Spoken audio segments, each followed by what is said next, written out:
Kanalımdan ve mutfağımdan herkese merhabalar. Kanalıma hoş geldiniz. Bugün sizlere asla sertleşmeyen yumuşacık lavaş tarifiyle geldim. Bu sırrı çok az kişi biliyor. Sizleri çok bekletmeden hemen tarife geçiyorum. Tarifim için 1 bardak krema kullanıyorum. 1 bardak su, 1 paket instant maya, 1 tatlı kaşığı toz şeker ekledikten sonra çırpıcı yardımı ile malzemeleri güzelce karıştırıyorum.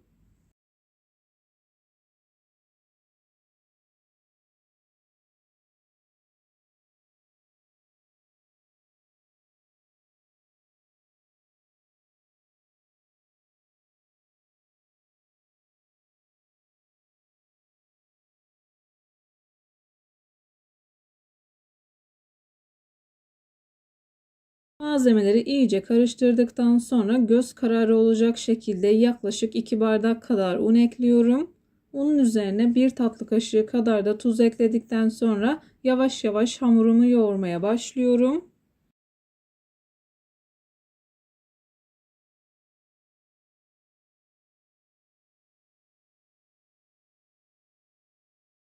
Unu azar azar dikkatli bir şekilde eklemeye özen gösterin. Ben toplamda 4 bardak kadar un kullandım. Unun markasına ve kalitesine göre değişkenlik gösterebilir. Lütfen kontrollü ekleyin.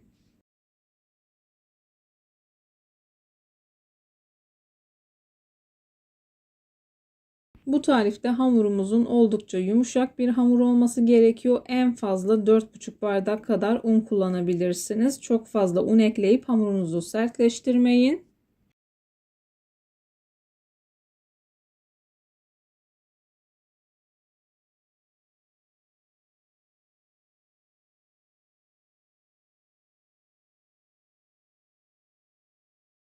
Azar azar un ekleyerek hamuru yoğurmaya devam ediyorum. Hamuru toparladıktan sonra 1-2 dakika kadar daha yoğuruyorum.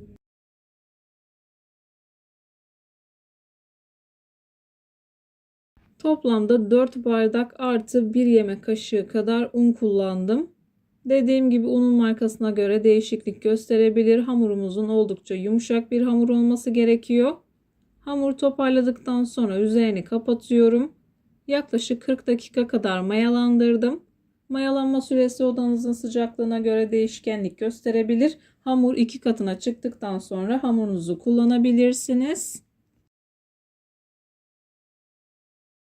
Havalar sıcak olduğu için hamur çok güzel bir şekilde kısa sürede mayalandı.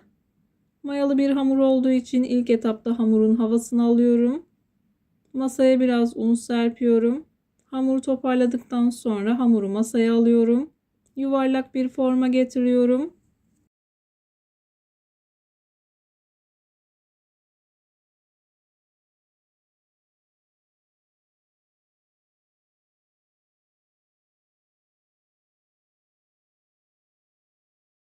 Hamuru yuvarlak bir forma getirdikten sonra hamur kartı ile 8 eşit parçaya bölüyorum. Bu arada benim kullanmış olduğum tava 36 santimlik bir tavadır. Bezeleri tavaya göre ayarladım. Sizler de kullandığınız tavaya göre bezelerinizi ayarlayabilirsiniz.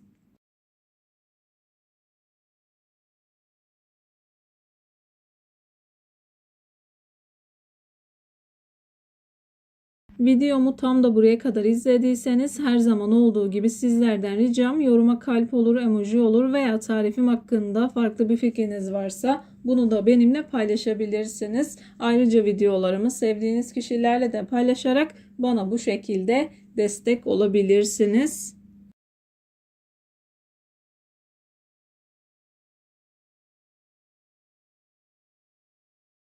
Büyük olan parçalardan başlayarak küçük olan bezelere ek yaparak bezelerin hepsini eşit bir şekilde hazırlamaya devam ediyorum.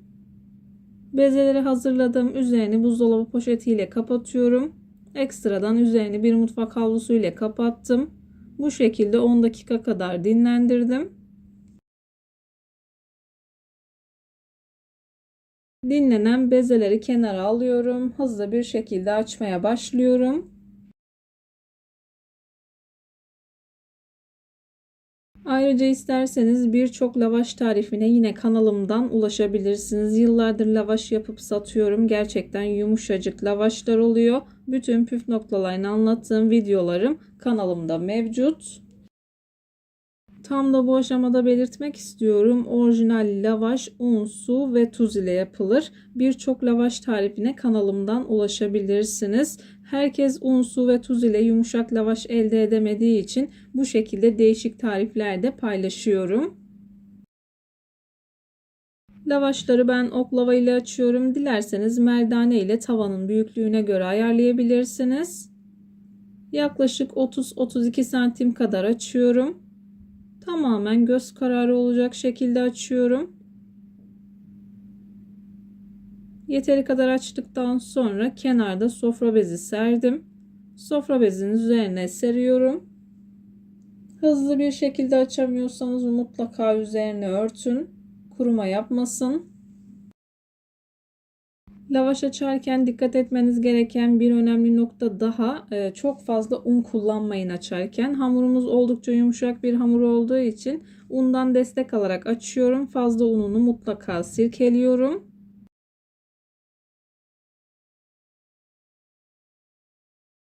Eğer hamuru çok fazla un ile açarsanız ister istemez yaptığınız lavaşlarınız sert olabiliyor. Aynı zamanda pişirdiğiniz zaman da dikkat etmeniz gereken önemli nokta, lavaşların çok hızlı pişmesi gerekiyor. Döküm tavada yaparsanız çok daha güzel olacaktır.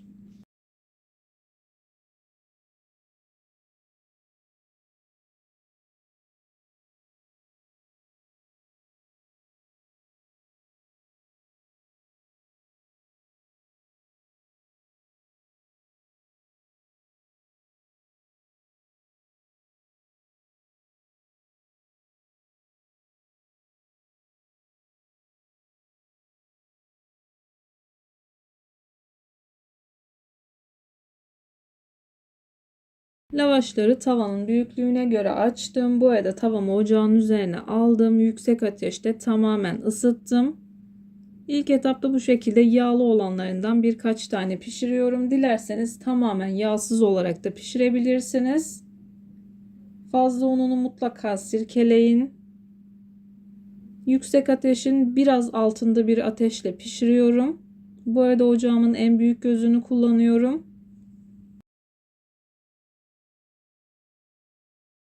Lavaş yaparken lavaşları yüksek ateşte pişirip hızlı bir şekilde sofra bezinin arasında topluyorum. O şekilde yumuşacık oluyorlar. Aynı zamanda bu tarifte krema olduğu için bir gün sonrasına kalsa bile yine yumuşaklığını koruyor. Bu arada isterseniz malzeme miktarını arttırıp daha fazla yapıp dondurucuya da kaldırabilirsiniz.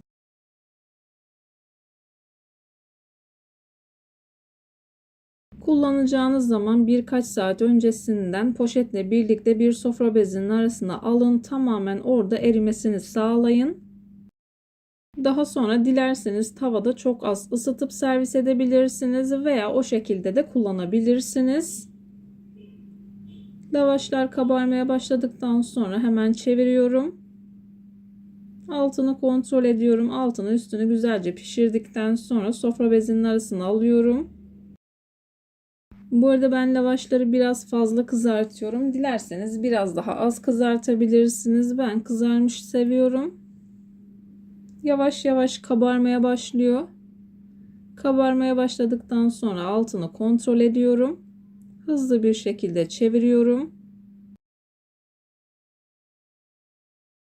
Alt tarafı da piştikten sonra diğerlerinin yanına alıyorum. Videolarımda yapmış olduğum tariflerin elimden geldiği kadarıyla püf noktalarını vermeye çalışıyorum. Ama yine de aklınıza takılan herhangi bir şey olursa yorumlara yazarsanız gördüğüm zaman sizlere dönüş sağlarım. Yine aynı zamanda videonun altındaki açıklama kısmına malzeme listesini tam not olarak ekleyeceğim. Dilerseniz oradan da bakabilirsiniz.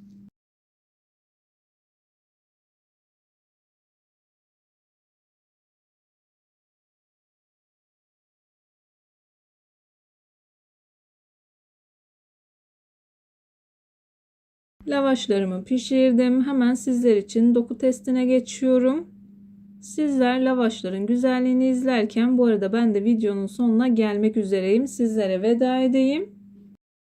Yumuşacık pamuk gibi lavaşlarımız oldu. Bir videonun bir tarifin daha sonuna geldim. Umarım tarifimi beğenmişsinizdir. Tarifimi beğendiyseniz beğenmeyi, kanalıma hala abone değilseniz kanalıma abone olmayı, bildirim zilini açmayı lütfen unutmayın. Kendinize ve sevdiklerinize çok iyi bakın. Başka bir tarifte, başka bir lezzette görüşmek üzere. Hoşça kalın. Allah'a emanet olun.